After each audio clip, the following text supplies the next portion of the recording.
Village people said, "Go west." Now California will be refuge for transgender youth. As California sets itself up to be the anti-Florida when it comes to LGBTQ plus issues, a new law that passed the Senate last night will help to make the state more welcoming to transgender youth.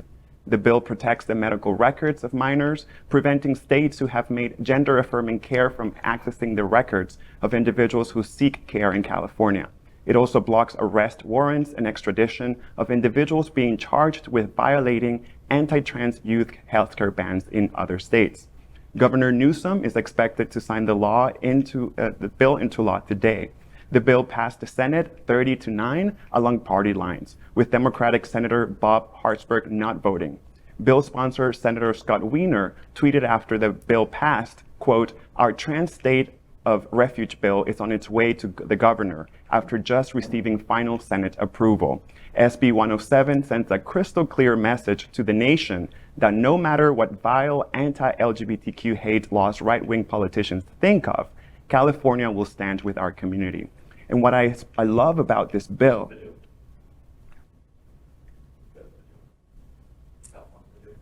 I'm sorry, go ahead. What I love about this bill is how far-reaching it is. It includes protection for healthcare workers to not respond to subpoenas in case they are asked for medical records of folks, quote-unquote, violating these laws. They have the ability to not respond to these subpoenas, which are court-ordered demands. And so it's very far-reaching. It's a pretty juicy bill, and it, in fact, demonstrates that California is a refuge for these youth.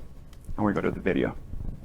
If you need a place to go, if it's not safe for you in the state that you are in, you are welcome in California, you are welcome in Palm Springs. That's the message of new legislation being introduced by California Democratic State Senator Scott Wiener, aimed at ensuring safety here for transgender children and their parents as a wave of criminalization sweeps through Texas and other states. The bill is co-sponsored by Equality California, the largest LGBTQ civil rights organization in the state, where Tommy Martin is legislative director. To the extent other states pass laws that are anti-trans, anti-gender affirming care, that those are contrary to the public policy of California and won't be applied or enforced here. It's in response to states like Texas, where the governor is taking measures to put transgender children in foster care, or threatening criminal prosecution for parents giving trans kids access to gender-affirming procedures or health care. It's a matter of life or death for these children. Parents are terrified that their children will be taken away from them.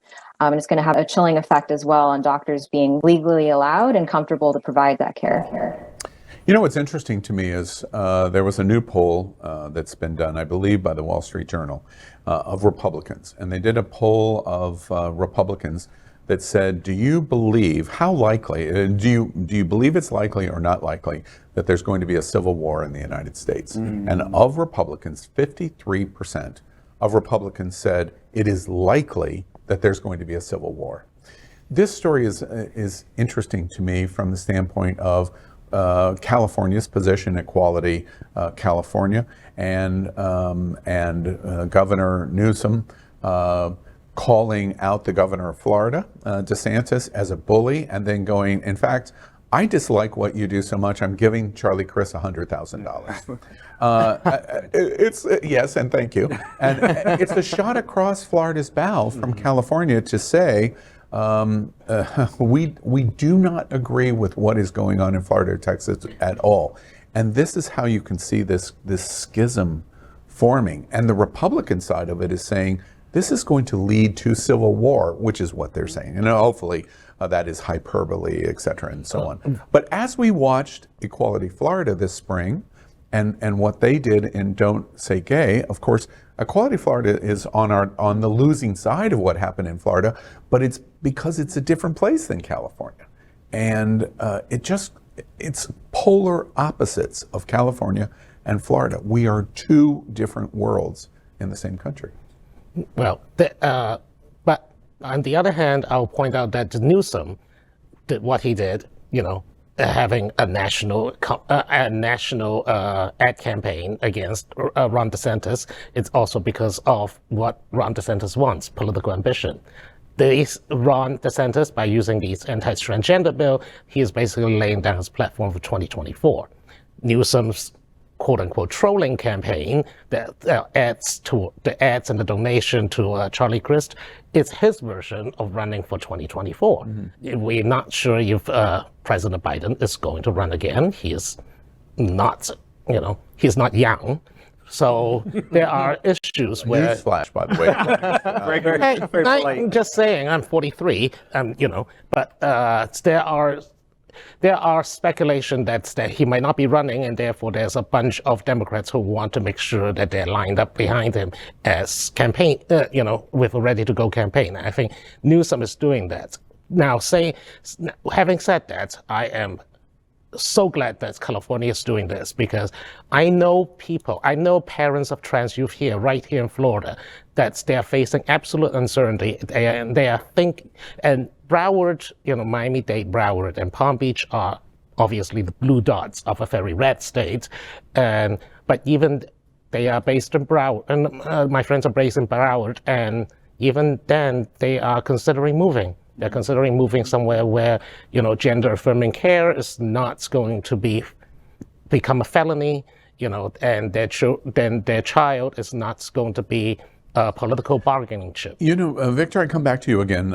Pride Lines is also the community center of Miami-Dade County, like our Pride Center here in Fort Lauderdale, Broward County. I know transgender issues, big issues for Pride Lines. What do you think about what California is doing here, and this going to become law today by the governor versus what's going on in Florida? What do you think about that? Well, I think it's black and white. It is amazing that there's a state like California that is welcoming our trans community, that is providing and embracing affirming care. That is definitely not what's happening in Florida. In Florida, our government is taking away access to health care, to insurance, to affirming care, not allowing us to talk about gender identity or sexual orientation in the schools. It is absolutely the polar opposite. But I will say, to the point you made earlier and the question that you asked me about the road ahead and whether or not this is picking up traction, as a board member, as the board treasurer of Equality Florida, I can tell you that I wouldn't say that they're on the losing end. I would say that they are on a clear path to fighting this and getting us out of this, and in collaboration with other advocacy agencies throughout the state, locally, and throughout the country. And it's going to take organizations like that, organizations like Equality California, organizations like SAVE, and like, oh my gosh, the one in Palm Beach County. Well, the task force for sure. Compass in Palm Beach. Yeah. So it's going to take that and collaboration and community to get us through this with a clear plan of action.